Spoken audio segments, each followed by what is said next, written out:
It's Thursday. Let's get geeky with science.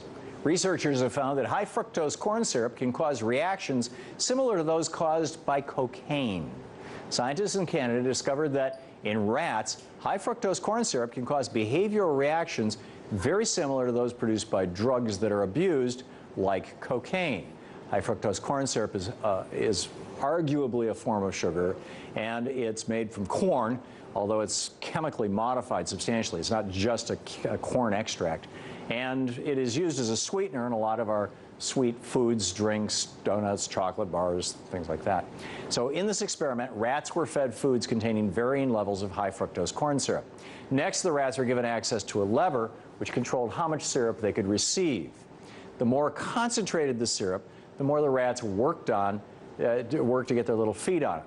Professor Francisco Larry of the University of Guelph, who headed the study, says that we have evidence in laboratory animals of a shared vulnerability to develop preferences for sweet foods and for cocaine.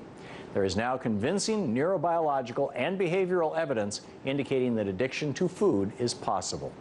These new findings are part of a growing field of knowledge into the effects that high fructose corn syrup has on our bodies.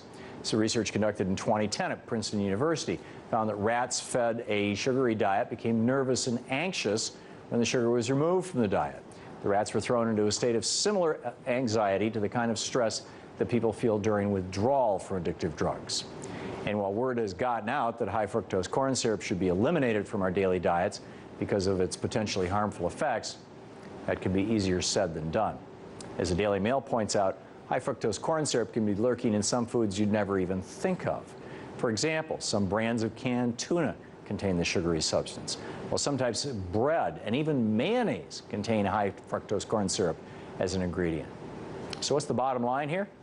Time to ditch the high fructose corn syrup, because when it comes to addiction, it might be just as hard to kick as cocaine and just as bad for you.